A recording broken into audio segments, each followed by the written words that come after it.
Olá, amigos, tudo bem com vocês? Estamos aqui para abrir a semana com o nosso resumo do que nós trouxemos de mais importante na CCT, a coluna do CT, é www.klebertoledo.com.br, nesta segunda-feira. E vamos lá para o in-off, que eu trouxe algumas coisas bem interessantes aqui. Primeira informação, que a senadora Dorinha Seabra Rezende, do União Brasil, deve ser reconduzida nesta terça-feira como coordenadora da bancada federal.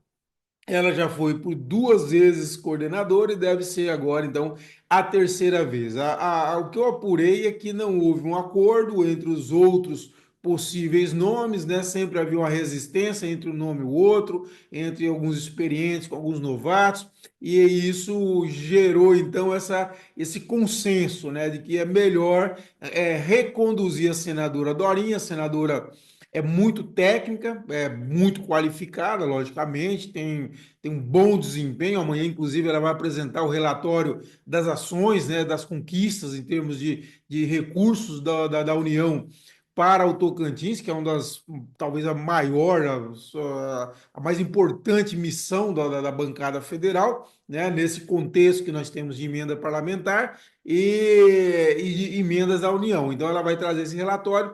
Então, ela é um nome de consenso e deve ser reconduzida. Havia, sim, até um tempo atrás, um acordo de cavalheiros ali de que seria um ano um membro do Senado, outro ano um membro da bancada federal. No caso do Senado, por exemplo, agora o senador Eduardo Gomes provavelmente está sem condições, porque o Eduardo é que está como vice-presidente do Senado, está cheio de ocupações, inclusive essa semana nós vamos falar daqui a pouco, vai ser vai presidir o Senado, né, com o Davi Alcolumbre viajando, então assim, não tem muitas opções. O Irajá, com certeza, a gente sabe, enfrenta a resistência do Palácio Araguaia. E dentro da própria bancada, seu Gaguinho, que não votaria no Alexandre Guimarães não votaria no Gaguinho, o Alexandre Guimarães não votaria no Ricardo Aires não votaria no Alexandre Guimarães, enfim, tem essa quizumba toda interna, e aí então se optou por essa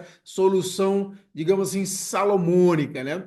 Bom, para falar em Dorinha, o painel do jornal Folha de São Paulo trouxe semana passada um desenho de como deve ficar a federação do que está sendo formada entre União Brasil e o Progressistas, uma baita estrutura. A União Brasil, lembrando que já era resultado de dois grandes partidos de 2018 para trás, né? Que eram o Democratas, presidido na época aqui no Tocantins pela Dorinha, e o PSL, que era presidido na época pelo então governador Mauro Carlesse, e era, na época, o partido pelo qual foi eleito o presidente Jair Bolsonaro em 2018, então saiu muito grande, muito fortalecido em 2018, juntou essas duas estruturas gigantes. Aí que aconteceu, agora vem então uma nova formação de um partido muito grande, né? União Brasil, progressista,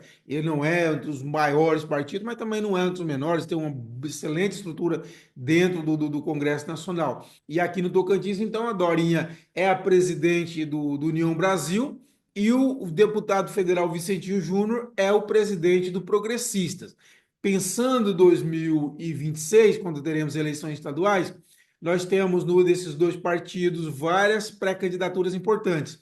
Temos a própria Dorinha, que é pré-candidata a governadora, e nós temos dois pré-candidatos a senador, né? Nós temos o Carlos Gaguin, que é da União Brasil, e temos o Vicentinho Júnior, do Progressistas, também candidato a senador.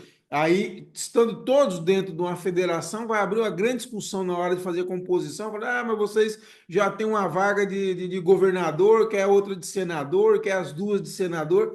Vai ser uma discussão boa para 2026 que promete, tá bom? Bom, a Cisâmenes, a operação de semana passada que prendeu o sobrinho do governador, Tiago Barbosa, sobrinho do governador Vanderlei Barbosa, nós temos a informação trazida também pela grande imprensa que o ministro Cristiano Zanin, do Supremo Tribunal Federal, que é quem decretou a prisão do Tiago Barbosa semana passada, ele é o relator dessa operação no Supremo, que investiga gabinetes do STJ, venda de sentenças e tal, ele prorrogou por mais 45 dias as investigações. Isso veio, não sei se é relacionado diretamente, mas na semana em que ele decretou aí, pelo menos a informação veio a público na semana em que ele decretou autorizou essa operação, essa fase da operação aqui no Tocantins, né? E estão sendo investigados, portanto, 4 gabinetes, sobretudo, fala que é servidores de 4 gabinetes do STJ, e diz aqui a imprensa nacional que o caso tramita em segredo de justiça, mas o nome de um ministro foi citado, que é o Paulo Moura Ribeiro. E no caso do Tocantins, na FAMES e na Maximus, também foram, sobretudo aqui da FAMES, naquela conversa do Tiago Barbosa com o desembargador Elvésio Maia, foi citado o nome do ministro Mauro Campbell, né, que estava sob sigilo com Mauro Campbell, etc. Até eu falei na semana passada que na sua decisão o ministro Zanin, ele fala que não dá para dar crédito àquilo que o Tiago Barbosa estava falando, mas e diz que trata como caso grave, de fato de ter citado o nome de ministros. Tanto foi citado também o ministro Noronha, que é o relator da Maximus, e também foi citado o ministro Campbell, o Mário Campbell, que é o relator da FAMES. E aí o ministro Zanin fala assim: ó, não dá para ver se é verdade neste momento. Então, assim, ele sugere assim, nas entrelinhas a possibilidade de continuar a investigação sobre esse caso, tá bom? Outro detalhe que eu trouxe aqui na coluna em off é o deputado federal Vicentinho Júnior. Ele deu uma segunda estocada meio, eu disse aqui na coluna, a lá Nostradamus, né? Lembra aquele profeta lá que previu guerras e Hitler e não sei quem, não sei quem, e ele faz uma mensagem codificada aqui, o Vicente Júnior não é a primeira, esses dias ele fez outra, e ele diz assim, ó: como nos tempos de hoje a boataria e o fuxico, falando num português claro, estão prevalecendo no ambiente político tocantinense, preciso ser o mais claro possível. Eu nunca usaria contra alguém aquilo que um dia teve a confiança de me confiar.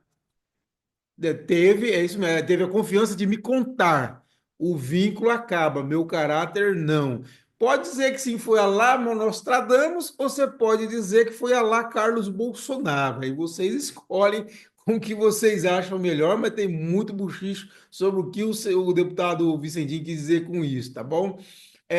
Trazemos também na coluna em off a cobrança da coordenadora das quebradeiras de coco do povo de Pequizeira e Axixá, Maria Divina da Silva Carvalho, e outras mulheres lá da comunidade gravaram um vídeo cobrando umas horas máquina que o presidente da Assembleia, Amélio Caris, prometeu para ela e não cumpriu, que elas tiveram que assinar lá umas promissórias com fazendeiro, que elas compraram um terreno desses fazendeiros para construir 63 casas lá, enfim, para casas para as mulheres. E aí o Amélio ficou de dar metade do valor dos terrenos em horas máquina para limpar os terrenos, e não deu, o fazendeiro fez, e agora elas assinaram promissória e eles estão querendo receber, estão sendo pressionadas para receber. Tem um vídeo aí, eu coloquei o vídeo tanto no in-off como na coluna, na nossa página no Instagram, tem um vídeo da Maria Divina falando sobre essa questão. Mas eu conversei com a assessoria do presidente da Assembleia e depois a própria Maria Divina me confirmou pelo WhatsApp, agora há pouco, que foi feito um acordo entre elas, assim, ela foi feita uma conversa para o fazendeiro fazer a limpeza do terreno, e depois a hora máquina que o Amélio daria para ela, daria na propriedade do fazendeiro. Isso não pode, a máquina do Estado não pode trabalhar em máquina privada, em área privada. Aí foi feito um acordo, aí uma conversa, e o Amélio vai destinar umas emendas para a associação das quebradeiras de coco, e as quebradeiras de coco, então, vão poder acertar essa situação lá e acabar com essa dívida, tá bom? Bom, eleição no PT, também outra novidade de hoje aí na coluna do CT desta segunda-feira.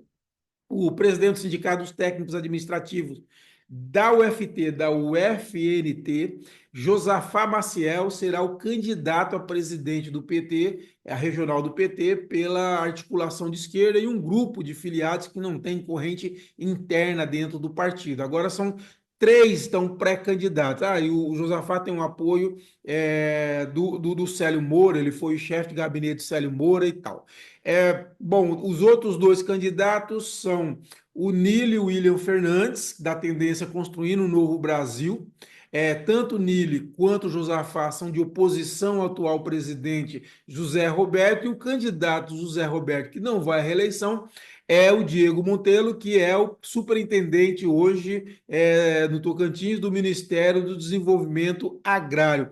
A eleição vai ser no dia 6 de julho, né? Também nesse encontro estadual de sábado, esse grupo aqui da articulação de esquerda também definiu as pré-candidaturas a presidente do PT de Palmas, do Messias do MST, e de Araguaína do Fontes, né? Essas são as duas pré-candidaturas colocadas. Então são duas aqui em Palmas e Araguaína, né, dessa corrente. Agora, da candidatura a presidente estadual, são três nomes, então, repetindo: Josafá Maciel, desse grupo do Célio Moura, o Nili, Nili William Fernandes, que é o advogado, que é da Construindo o Novo Brasil, ele é desse grupo que tem o ex-senador Donizete Nogueira, esse pessoal, e o Diego Monteiro, que é o atual, que é a candidato do atual presidente José Roberto, beleza? E o prefeito Eduardo Siqueira Campos, também coloquei hoje no IOF, ele deu uma cutucadinha aí na ex-prefeita Cíntia Ribeiro ao falar da inauguração da Casa da Mulher Brasileira em Palmas, né?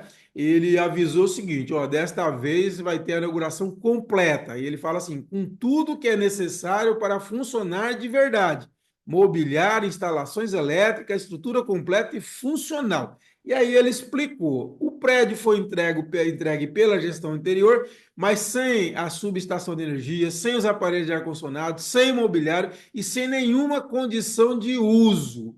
E agora ele fala que vai garantir que esteja pronta para atender com dignidade as mulheres de Palmas. O que aconteceu? A ex-prefeita Cíntia Ribeiro, ela entregou a casca dessa casa, como eu disse aqui no off, numa solenidade, dia 18 de dezembro. Ainda deu uma polêmica na época, porque ela simplesmente ignorou solenemente a senadora Dorinha, que se tornou adversária dela. Depois da eleição de 2022, a Cíntia decidiu apoiar a Cátia Abreu para a reeleição da Cátia Abreu ao Senado, e não a Dorinha, como era esperado, que ela iria apoiar a Dorinha, as duas se afastaram. Na inauguração dessa casa, em dezembro do ano passado, a Dorinha nem foi citada, e ela foi uma das grandes articuladoras que trouxe realmente essa casa da mulher brasileira para Palmas. E para a gente encerrar, então, a informação que eu já tinha antecipado, que o senador Eduardo Gomes vai presidir o Senado até domingo. O presidente Davi Alcolumbre, ele vai acompanhar o presidente Lula numa viagem ao Japão e ao Vietnã, e nesse período, então, Eduardo Gomes se torna, então, aí o primeiro tocantinense a presidir o Senado Federal por um período aí, né? Então, bacana, né? O Tocantins ter esse privilégio aí, tá bom? Falo sobre meu bilhete rapidamente, é um tema que não é político, mas é de cultura, que é a questão da depredação das pinturas rupestres. Eu recebi uma foto em janeiro que me deixou indignado, assim, da situação precária. Tem aí, se você olhar tanto no nosso perfil no Instagram, como também no site, no meu bilhete, tem a foto que eu recebi aí de umas pinturas rupestre de 5.000 anos sendo destruído, um pedaço da parede onde ela tá quebrada, trincada, enfim. Ou seja, o que a natureza preservou em 5.000 anos, nós estamos destruindo agora em pouquíssimos anos, né? Eu acho que mostra o tipo de ser humano que nós somos, da nossa falta de cultura, da nossa ignorância e do Estado extremamente relaxado, o poder público relaxado no geral. Não estou falando aqui A, B, C, não. É no geral, município, Estado, é um relaxo, falta de zelo, desmanzelo mesmo. Não tem cabimento. Isso aqui deveria ser criminoso. Eu acho que o Ministério Público tem que meter uma ação e para obrigar esse povo a cuidar, a zelar disso aqui. Isso é um crime contra a humanidade. Nós precisamos preservar. Tá bom? É isso. A cultura é muito importante, gente. Eu falo aí no meu bilhete, aí eu falo aí, ó, a cultura ela é vista geralmente pelo poder público como algo descartável, caro, desnecessário, frivolidade. Não, ela nos forma como cidadãos, ela nos dá plena consciência de quem nós somos, dos nossos direitos, das nossas obrigações. Ela nos garante civilidade, ela nos torna pessoas conscientes. E isso é fundamental. Não é faltando, nós vivemos um momento de obscurantismo, de ignorância completa. Olha esses anos que nós passamos aí e você vai ver como confundir o fascismo com liberdade. E essa é uma coisa maluca, tá? Então, eu acho que nós temos que fazer essa reflexão, beleza? Espero que tenham gostado e nós voltamos nessa terça-feira. Um abraço a todos e até a próxima.